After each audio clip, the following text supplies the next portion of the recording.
Genius, ये शब्द सुनते ही हमें दुनिया के सबसे महान साइंटिस्ट एल्बर्ट आइंस्टाइन याद आते हैं, जिन्हें दुनिया का सबसे बुद्धिमान व्यक्ति माना जाता है। यहाँ तक कि 14 मार्च को इनका बर्थडे जीनियस डे के रूप में मनाया जाता है। वीडियो को पूरा आखिर तक ज़रूर देखना। आप सर आइंस्टाइन के बारे में 32 ऐसी बातें जानोगे जो वाकई आपको हैरान कर देंगी। नंबर 32। जिस साल ग्रेट साइंटिस्ट गैलीलियो गैलीली की डेथ हुई थी, उसी साल सर आइजक न्यूटन का जन्म हुआ था। और जिस साल ग्रेट साइंटिस्ट जेम्स मैक्सवेल की डेथ हुई थी, उसी साल सर एल्बर्ट आइंस्टाइन का जन्म हुआ था। नंबर 31। आइंस्टाइन का ये फोटोग्राफ देख रहे हैं आप? कुछ समय पहले इस फोटो को नीलाम किया गया। ये 80 लाख रुपए में बिकी। इस मशहूर तस्वीर पर इस महान साइंटिस्ट के सिग्नेचर भी हैं। इस फोटो को प्रिंसटन यूनिवर्सिटी में 14 मार्च 1951 को आइंस्टाइन के 72वें बर्थडे पर खींचा गया था। फोटोग्राफर आइंस्टाइन को मुस्कुराने के लिए कह रहा था, लेकिन सर आइंस्टाइन उस दिन कई फोटोग्राफर्स के लिए ऐसा कर चुके थे, इसलिए हंसने की बजाय उन्होंने जीभ बाहर निकाल दी। नंबर 30। आइंस्टाइन ने अपनी अंतिम सांस लेते वक्त कुछ शब्द कहे थे जो कि जर्मन भाषा में थे। अनफॉर्चुनेटली जो व्यक्ति उस समय उनके साथ मौजूद था वो जर्मन भाषा नहीं जानता था। इसी कारण उनके अंतिम शब्द हमेशा के लिए राज बनकर दफन हो गए। नंबर 29। आइंस्टाइन के पास बहुत युवा आया करते थे। वो आइंस्टाइन से उनकी सक्सेस का राज पूछते थे। एक बार एक युवा उनके पास आया और कहने लगा, सर आज सारी दुनिया में आपका नाम है, लोग आपकी तारीफ करते नहीं थकते, प्लीज़ मुझे बताइए कि महान बनने का मूल मंत्र क्या है। जानते हो दोस्तों आइंस्टाइन ने क्या कहा?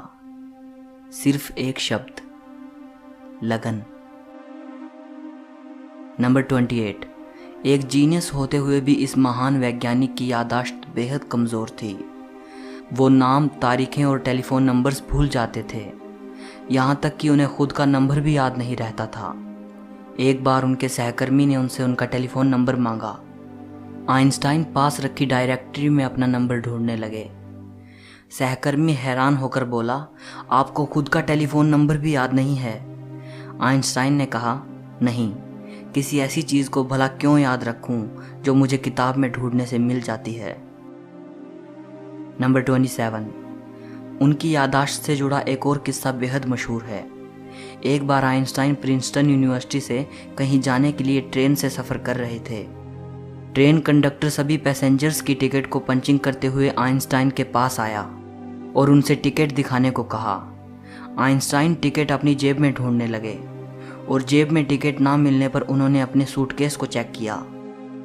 जब सूटकेस में भी टिकट नहीं मिला तो वो अपनी सीट के आसपास खोजने लगे। कंडक्टर आइंस्टाइन को अच्छी तरह जानता था।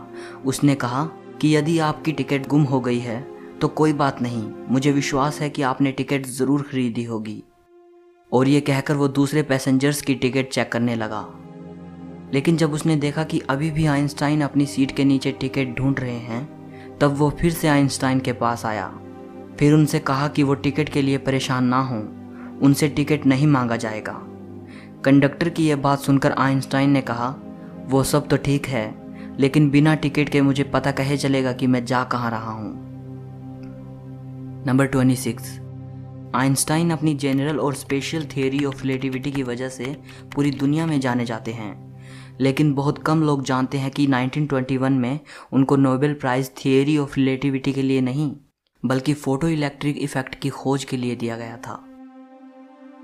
नंबर 25। आइंस्टाइन के सिद्धांत बेहद मुश्किल थे। उस समय बहुत कम लोग ऐसे थे जो उनके सिद्धांतों को समझ पाए थे। एक बार किसी ने आइंस्टाइन की पत्नी से पूछा, क्या आप अपने पति की थियोरी को समझती हैं? नहीं, उन्होंने बड़े आदर से जवाब दिया, लेकिन मैं अपने पति को समझती हूँ और उन पर भरोसा किया जा सकता है। नंबर 24। आइंस्टाइन को बाल कटवाना बिल्कुल पसंद नहीं था। उनके बाल हमेशा बिना कंघी किए होते थे। आज आइंस्टाइन का बिना कंघी किया हुआ hair style genius hair style के रूप में देखा जाता है। नंबर 23। इतने बड़े साइंटिस्ट होने के बावजूद भी वे कार चलाना नहीं जानते थे। और समुद्री यात्रा उन्हें बहुत पसंद थी, पर तैरना नहीं आता था। नंबर 22, सर आइंस्टाइन को जुराबें पहनना बिल्कुल पसंद नहीं था। एक बार अपने बचपन के बारे में बताते हुए वो बोले, मेरे पैर की उंगलियां इतनी बड़ी थी कि बचपन में हमेशा मेरी जुराबें फट जाया करती थी। मैं इस बात से इतना परेशान रहता था कि मैंने जुराबें पहनना ही छोड़ दी। सर आइंस्टाइन को किसी के भी सामने बहुत अच्छी तरह ड्रेसअप होना पसंद नहीं था, फिर चाहे वे परिचित के बीच में हो या अपरिचित के, उन्हें कोई फर्क नहीं पड़ता था। नंबर 21, बचपन में आइंस्टाइन को मंदबुद्धि लड़का माना जाता था। टीचर ने तो यहाँ तक कह दिया था कि ये लड़का जिंदगी में कुछ नहीं कर पाएगा। वही लड़का बाद में दुनिया का सबसे महान साइंटिस्ट बना। नंबर 20, जैसा कि मैंने बताया कि आइंस्टाइन को मंदबुद्धि कहा जाता था, एक बार आइंस्टाइन के मैथ के प्रोफेसर ने उनको लेजी डॉग कह दिया था। वो पढ़ाई में ज़्यादा अच्छे नहीं थे, लेकिन मैथ ही बचपन से उनका फेवरेट सब्जेक्ट था। नंबर 19, जब वो पैदा हुए थे तो उनका सर बाकी बच्चों के कंपेयर में बहुत ज़्यादा बड़ा था। डॉक्टर्स ने उन्हें मानसिक तौर पर विकलांग कह दिया था। 7 साल का होने से पहले पढ़ना शुरू नहीं किया था। वे हमेशा लड़ते हुए स्कूल जाते थे। नंबर 18, 4 साल की उम्र तक वे कुछ बोल भी नहीं पाते थे। एक बार अपने पेरेंट्स के साथ खाना खाते हुए अचानक वे पहली बार बोले, सूप कितना गर्म है। ये सुनने के बाद उनके पेरेंट्स की हैरानी का ठिकाना ना रहा। नंबर 17, आइंस्टाइन को साइंस में इंटरेस्ट तब हुआ जब वो 5 साल के थे और उनके पिता ने उन्हें एक कंपास ला कर दिया। वे इस बात से हैरान थे कि कौन सी शक्ति नीडल पॉइंट को एक डायरेक्शन में रखती है। बस यहीं से उनके अंदर साइंस को लेकर इंटरेस्ट पैदा हो गया। नंबर 16, अमेरिका की विश्व विख्यात टाइम्स मैगजीन ने 1999 में एल्बर्ट आइंस्टाइन को पर्सन ऑफ द सेंचुरी, 20वीं सदी का सबसे महान व्यक्ति करार दिया था। नंबर 15, साल 1952 में आइंस्टाइन को इजराइल का राष्ट्रपति बनने का ऑफर आया, लेकिन उन्होंने ये कहकर ऑफर के लिए मना कर दिया कि वे पॉलिटिक्स के लिए नहीं बने बल्कि साइंस के लिए बने हैं। नंबर 14, आपका फेवरेट साइंटिस्ट कौन है? शायद आप में से बहुत लोगों के फेवरेट आइंस्टाइन ही हों, बट क्या आप जानते हैं कि आइंस्टाइन के फेवरेट साइंटिस्ट कौन थे? Galileo Galilei. नंबर 13, पशु पक्षियों से उन्हें बेहद लगाव था। घर में उन्होंने एक बिल्ली पाली थी जो बारिश के मौसम में हमेशा उदास रहा करती थी। वे बिल्ली से कहते थे, मैं जानता हूँ कि तुम्हारे साथ गलत हो रहा है, लेकिन मैं ये नहीं जानता कि इस बारिश को कैसे ख़त्म करूँ। नंबर 12, आइंस्टाइन को सिगार पीना बहुत पसंद था। आप उनके कई फोटोग्राफ्स में उन्हें सिगार पीते देख सकते हो। एक बार वे जल यात्रा के दौरान नदी में गिर गए और बाहर निकले तो पूरी तरह भीग चुके थे, लेकिन इस दौरान भी उन्होंने बड़ी हिफाजत से अपनी पाइप को बचाए रखा। नंबर 11, आइंस्टाइन ने परमाणु बम का आविष्कार नहीं किया, लेकिन उसे बनाने में उन्हीं के दिए सूत्रों का अहम रोल था। बाद में उन्हें इस बात का बहुत अफसोस हुआ कि उनके दिए सूत्र पूरी मानवता को खत्म कर सकते हैं। नंबर 10, आइंस्टाइन युद्ध को बेहद खतरनाक मानते थे। एक बार उनसे प्रश्न किया गया कि तीसरा विश्व युद्ध किस तरह के हथियारों से लड़ा जाएगा।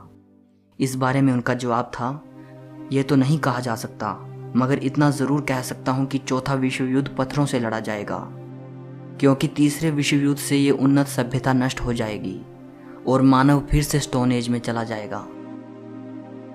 नंबर 9, जब लोग आइंस्टाइन से उनकी प्रयोगशाला के बारे में पूछते थे तो वे अपने सर की ओर इशारा करके मुस्कुरा देते थे।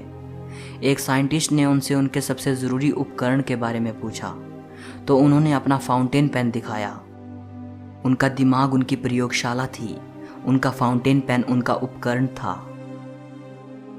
नंबर 8, पूरे फोकस के साथ काम करने के लिए वो अपने आराम में कोई कसर नहीं छोड़ते थे, इसलिए पूरे 10 घंटे की नींद लिया करते थे ताकि अच्छे से अपना काम कर पाएं।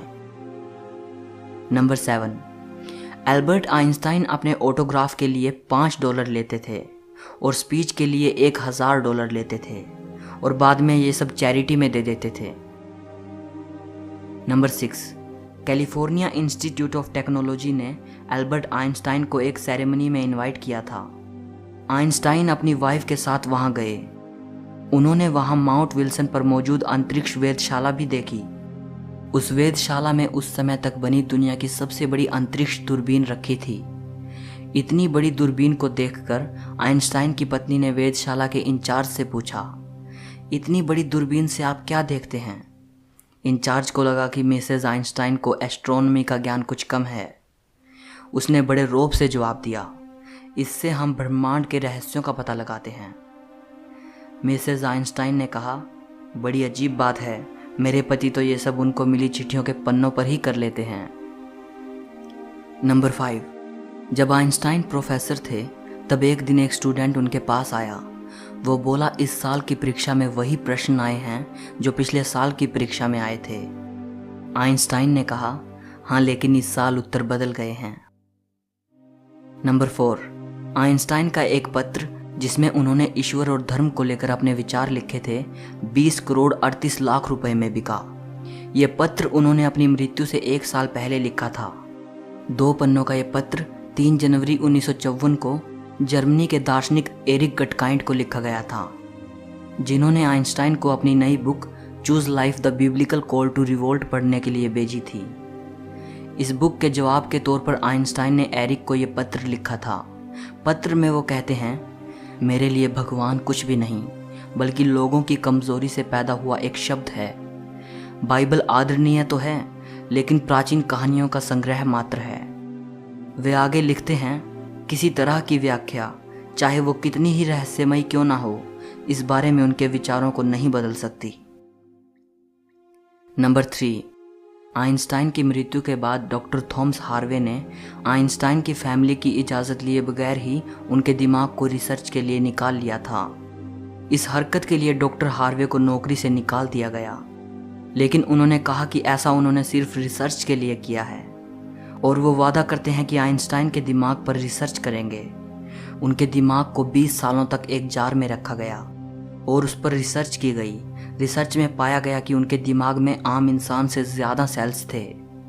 यही वजह थी कि उनका दिमाग बहुत असाधारण सोचता था। नंबर 2, आइंस्टाइन अगर चाहते तो और भी जी सकते थे। अपने आखिरी समय में जब वो बीमार हुए तो डॉक्टर्स ने उनका ऑपरेशन करना चाहा, तो आइंस्टाइन ने इसके लिए मना कर दिया। उन्होंने कहा, अब ज़िंदगी को मशीनों के सहारे चलाना बेकार है। मैं अपनी ज़िंदगी जी चुका हूँ, आर्टिफिशियल तरीके से जीने में कोई मज़ा नहीं। नंबर 1, सोरबोन यूनिवर्सिटी में 1930 में आइंस्टाइन ने कहा था, अगर मेरी थियोरी सही साबित हो जाती है तो जर्मन मुझे आदर्श जर्मन नागरिक कहेगा और फ्रांस मुझे विश्व नागरिक का सम्मान देगा। लेकिन अगर गलत साबित होती है तो फ्रांस मुझे जर्मन कहेगा और जर्मन मुझे यहूदी कहेगा। सो इस वीडियो के लिए इतना ही। इस महान वैज्ञानिक की ये बातें अगर आपको पसंद आई हों तो लाइक ज़रूर करना। कमेंट करके मुझे बताइएगा कि आपकी सर एल्बर्ट आइंस्टाइन के बारे में क्या राय है। हिस्ट्री और फिलॉसफी से जुड़ी ऐसी ही अमेजिंग वीडियोस को देखने के लिए चैनल को सब्सक्राइब करके घंटी को दबा देना। सो मिलते हैं अगली वीडियो में।